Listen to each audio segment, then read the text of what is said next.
உணர்ந்தாதான் ஏற்றுக்க முடியும். அந்த வாய்ப்பு எல்லாருக்கும் அது கொடுக்கறதில்ல. புண்ணியம் மிகுந்து இருக்கிற குடும்பங்களில் அந்த பிள்ளைக்கு ஒரு புண்ணியத்தினுடைய விளைச்சலால் வந்த வம்சாவளியில் இருக்கிற ஒரு பிள்ளை காலை 10 மணிக்கு வண்டி எடுத்துக்கிட்டு வீட்டை விட்டு வெளியே போகுது. அந்த வம்சத்தினுடைய முன்னோர் மூதாதியர்களுக்கு தெரியும், அந்த வீட்டில் இருக்கக்கூடிய நல் தேவதைகளுக்கு தெரியும், அங்கே புண்ணியம் குடியிருக்கு இல்லையா. இந்த புள்ள வெளியில் போகுது, இதனுடைய கிரகப்படி 10-16க்கு ஒரு வண்டியில் அடிபடணும்னு விதி. ஆனால் அங்கே புண்ணியம் இருக்கிறது. அந்த புண்ணியம் என்ன செய்யும்? சட்டென ஒரு பூனையாக வடிவம் எடுக்கும், சட்டென ஒரு நாயாக வடிவம் எடுக்கும்.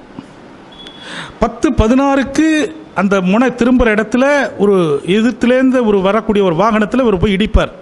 இடித்து ஒரு கை உடைந்து 6 மாதம் வீட்டில் இருக்கணும், அதான் விதி. ஐயோ, அந்த புள்ள வீட்டை விட்டு கிளம்பும்போது சொல்லுவார் அவர் மனைவிட்டையோ இல்லை தாயார்கிட்டையோ, சாயந்தரம் சினிமாவுக்கு போகிறோம், ரெடியாரு, நான் டிக்கெட் எடுத்துகிட்டு வந்துடுறேன், மத்தியானம் இது எல்லாம் திட்டமிட்டிருப்பார். ஆனால் விதிப்படி 16வது நிமிஷம் அடிபட்டு 22வது நிமிஷம் அப்போலோவில் அட்மிட் ஆக போகிறார். முதல் 35 நிமிஷம் அவர் கான்சியஸ் இருக்க போகிறது இல்லை, நிலைமைகள் மாற்றம் அடைய போகுது. இதுதான் எழுதப்பட்ட விதி. ஆனால் புண்ணியம் அங்கே இருக்குது. அந்த புண்ணியம் பார்க்குது, அடியும் படணும், புண்ணியமும் வேலை செய்யணும். அந்த புண்ணியம் சட்டென உருவம் எடுக்கும், அது ஒரு நாயாக பூனையாக. 10-14க்கு இவர் வண்டியில் அந்த பூனை அடி விழும். ஒரு தடப்புடனே பிரேக் அப்படி போட்டு நிறுத்தி அந்த பூனையை இவர் திட்டுவார்.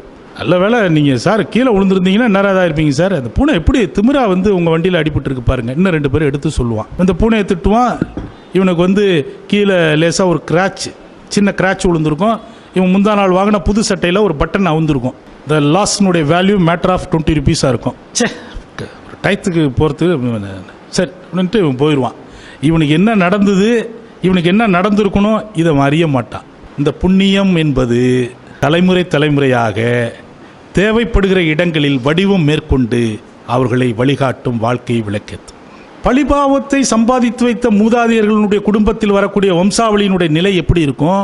ஒரு லாங் கியூவில் இந்த பிள்ளை நின்றுட்டு இருப்பான். இவன் இந்த ஜென்மாவில் எந்த பாவத்தையும் செய்யலை. முன்னோர் சேர்த்த சொத்து பல பேர்கிட்ட நோட்டீஸ் சீட்டு வாங்கி எழுதி கொடுத்து சொத்தையை அபகரித்து குடும்பத்தில் ஒரு வீட்டுக்கு 12 வீடு கட்டி கொடுத்து தன்னுடைய வம்சாவளியை வாழ வச்சுட்டு அவர் போயிருப்பார். ஆனால் அத்தனையும் பிறருடைய வைத்தறிச்சல், பாவம், சாபத்தினுடைய விளைவு.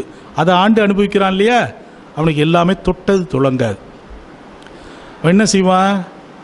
ஏதோ ஒன்று வாங்கிறதுக்கு, ஒரு அப்ளிகேஷன் வாங்குறதுக்கு க்யூவில் நிற்பான். 2 மணி நேரம் நின்று அந்த கவுண்டர்கிட்ட போவான். அந்த கவுண்டரை அப்போ தான் சாத்துவான். சார் முடிஞ்சிட்டே சார் டைம் அப்படிமா. ஒரு புண்ணியத்தினுடைய விளைச்சலாக இருக்கிற பையன் க்யூனுடைய கடைசியில் அப்போ தான் வந்திருப்பான். முதல்ல நிற்கிறவனுக்கு வேண்டியவனாக இருப்பான். ராமச்சந்திரா என்ன, இல்லை நீ இரு, நான் வாங்கிடுறேன், அப்புறம் உன்கிட்ட பணம் வாங்கிக்கிறேன். சில இடங்களில் நமக்கு யாருன்னே தெரியாது, நமக்கு சொல்லுவாங்க, சார் இதில் போகாதீங்க, அங்கே டிராஃபிக் ப்ராப்ளமாக இருக்குது, அப்படி போய்ட இதிலே போயிடுங்க, நீங்கள் இந்த பக்கம் திரும்பி போயிடுங்க சார், போனீங்கன்னா இப்போ நீங்கள் இதில் 2 hours ஆகும். அதெல்லாம் புண்ணியத்தினுடைய விளைவு. அந்த மனிதர்கள் அங்கே தோன்றுவார்கள், அடுத்த நிமிடம் மறைந்து விடுவார்கள். அவனை பார்க்க முடியாது. உங்களுக்காக அவதாரம் எடுக்கிறான். புண்ணியத்தினுடைய விளைச்சல்.